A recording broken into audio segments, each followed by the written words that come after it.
Hello, God bless you, and welcome again to my channel, The Secret Place TV. I want to briefly tell you this, and I believe God is going to minister to you.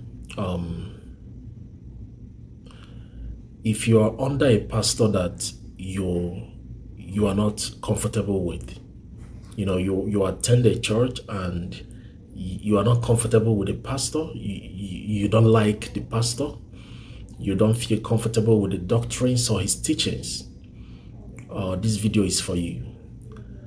It's very important that you go back to God and make inquiries if you should be in that church. The first thing I want to tell you is this: you shouldn't join a church without divine direction. Don't do it. Before you join a church, make sure you are divinely guided. There are about 3 or 4 things in your life that are connected to your destiny. You shouldn't make a mistake in these 4 areas. Number 1, the church you attend, your career, who you marry, and where you live as a location. These 4 things I just mentioned will affect your destiny drastically. The church you belong to, the career, your path of career, who you marry, and the country or the location, geographical place where you live. These are the 4 important things in life. You should never make a mistake in this area. Never. You shouldn't make a mistake in these 4 things I just mentioned. If any 4 things here, if you make any error, if you make an error in these 4 areas, it's going to affect your life. And let me say it for the 3rd time. Your career, your path of career. Make sure that your career is leading you to your calling and to your destiny and to your assignment in life. You don't jump into a career just because somebody else is into it or because you feel like everybody's doing it. Everybody's a nurse, so I want to be a nurse. Everybody's an RN, so I want to be an RN. Everybody is going into this, so I want to do it for the money. You'll be frustrated. So make sure that your career is something that God is leading you into. I remember some years ago, I wanted to join the U.S. military. I wanted to join the military, and I was training. I really wanted to join, U.S. Military, but God stopped me. I tried 3 times to join the military, 3 times, but God said, no, it's not for you. So it dawned on me that God is interested in my career path. Who you marry, if you make a mistake in this area, I'm sorry, you're going to regret it for the rest of your life. The church you belong to, where you hear the word of God, and where your children will grow in faith, it matters. I was born into Anglican. My grandparents were Anglicans. So my father was in Anglican. But at the time, he noticed, he saw the future. And he said, we are joining Pentecostal church. He moved his entire family into Pentecostal church, and it affected our lives positively.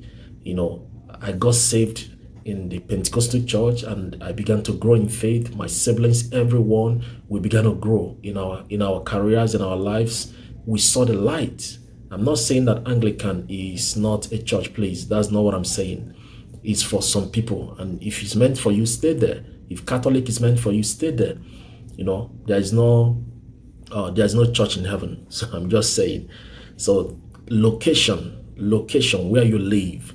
If God is not asking you to travel out of the country, stay where you are.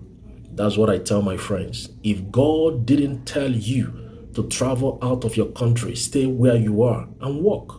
I had a good career in Nigeria. I was getting paid well. But one day God said it's time to move, and I moved. And because He said so, He opened the door, and I get favored in this country. Why? Because God brought me here. So you shouldn't live where you are just because of economic reasons or because of financial reasons. Make sure you seek the face of God. Make inquiries before you take a step. Make inquiries.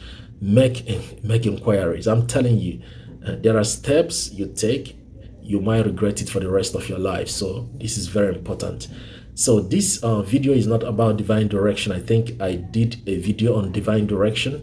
Go to my YouTube page or Instagram or Facebook and check out videos on divine direction. There's a way to know you are in the will of God. And one of the ways is the peace of God. There's an inner peace. There's a joy in your spirit. There's that peace of God. The Bible said God will speak peace to your heart. So if you don't have that inner peace in you about what you are doing, about who you are dating or who you are courting, you are in the wrong place. I'm telling you. So peace is very important. No matter the dream or the vision or the revelation or prophecy you received, if you don't have the peace of God about that decision, don't do it. I'm telling you, for those of you are about to invest in a business and you don't have the peace of God about it, don't do it. Presently, I am planning to set up a business in Nigeria. The first thing I do is I start asking God questions. How do you want me to do this? I'm going to run this business from the United States. I'm going to have somebody manage this business while I'm here. So I have to seek the face of God and make sure I'm taking the right decision. So I'm just saying it's very important. If you don't have the peace of God in something that you're doing, just stop. It's not the will of God. You're gonna make the mistake of your life. You're gonna regret it. I'm telling you, I've made few wrong decisions in life, and I can tell you it's painful. It's very painful. So today I just want to talk to you about the church you belong to. The church you belong to. If you don't like your church, go back to God. Don't ever join a church just because the church looks good or because the church is beautiful, or a mega church, or the pastor preaches well. You like the pastor, you like the people, you like their music. That's not the reason to join a church. You have to be divinely guided. And I've heard some people who criticize their pastor. I've heard some people speaking against their pastor. Now, your pastor is your shepherd, is your spiritual father. This is a man that speaks blessing over you. This is a man that comes and speaks the blessing of God over you. And you spend your time speaking against him. Now, this is going to shock you. Even when your pastor is wrong, don't speak against him. I'm going to tell you something right now, and this will shock some of you. This is going to shock some of you. If you meet your pastor sleeping with a woman that he's not married to, it's not your business to condemn him. It's not your business to carry the news. It's not your business to announce it. It's not even your business to judge him. It will shock you. What I just said right now will shock you. You didn't call him. Let the man who called him deal with him. I've been close to pastors over the years, over the past 20 years. I've been close to men of God, and I've seen some things. It's not everything I see that I say. There are things I say and I keep quiet because it's not my business. I didn't call him. Did I call him to ministry? No. Who am I to judge him? Who am I to speak against him? Who am I to tell him when his message is good and when it's not good? See, in the Bible, Moses married a woman from another tribe. So when Moses married the woman, his brother and sister were angry. Aaron was angry. Miriam was angry. And they began to speak against Moses. They were conspiring against Moses. Read the book of Numbers. When I read that scripture, I was shocked. So one day, God came down. The Bible said that God came down at the door of the temple. The Bible said that God came down. You know what it means for God to come down? So God came down.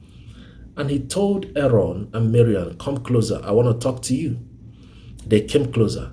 And God said to them, who are you to question Moses? Who are you to judge Moses? Who are you to speak against Moses? When I speak to other prophets, I speak to them in dreams and visions. But when I speak to Moses, I talk to him face to face as a friend talks to a friend. Who are you to do my job for me?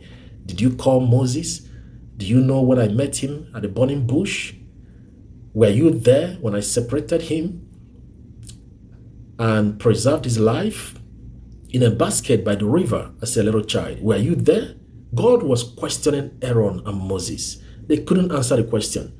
By the time God was done, Miriam was leprous. Now, was Moses wrong? Maybe yes, he was wrong. Yes, he was wrong to marry a woman from another tribe, an Egyptian woman. But who are you to judge a man of God? Who are you to speak against an anointed man? The Bible says, touch not my anointed, do my prophet no harm. Some of you open your mouth and you are saying things and bringing curses on your children and your children's children. Just because you are not suffering right now doesn't mean you won't suffer. There are things you don't say. There are things you don't say. There are things you don't say. I repeat, I've been close to men of God over 20 years. I started early. I started quite early, and I say it humbly. I started early. At the age of 16, I was already preaching on the pulpit. At the age of 16, I was already preaching at crusades. At the age of 16, I was already a leader in church. So I started early by the grace of God. So I've been close to men of God. I've lived with men of God, and I've seen things. I've seen some things. But there are things I saw that I'm not allowed to talk about. So I'm just advising you, because some of you are suffering for something you said. You are suffering for something you said, and you don't know, and you can't even remember you said something against a man of God. He might be wrong. He might be wrong, but who are you to judge him? If I've learned over the years that when a man of God is wrong, I don't speak against him. I don't. I pray for him. My assignment is to pray for him, not to judge him, not to put it on Facebook. No. So you belong to a church and you feel like your pastor is doing something wrong, or maybe there is something going on in the church, and because of that, you are speaking against the man of God, speaking against the church, speaking against their doctrine. You are heaping curses over your life. Because when God will start with you, let me tell you what God told Aaron. When Miriam became leprous, the Bible says her body was white, leprosy. God said to Aaron, because you are a priest, I'm not going to touch you now, because you are putting on the garment of priesthood. I respect the garment. I respect the garment of priesthood on you. But the day you will take it off, I will strike you. God waited. God is patient. When God fights, he fights like a mafia. When God fights, he fights like a mafia. You think he forgot. He didn't forget. So Aaron thought that God forgot. He didn't forget. Years after the day that Aaron took off the garment of priesthood, God killed him. He died. Be careful what you say about men of God. I'm not saying this for a man of God to do something wrong. I'm not trying to justify wrong. But then my assignment is to pray for men of God, not to speak against them, not to judge them, not to criticize them. Some of you open your mouth and you're speaking against men of God who are building churches. What's your business? They are building churches.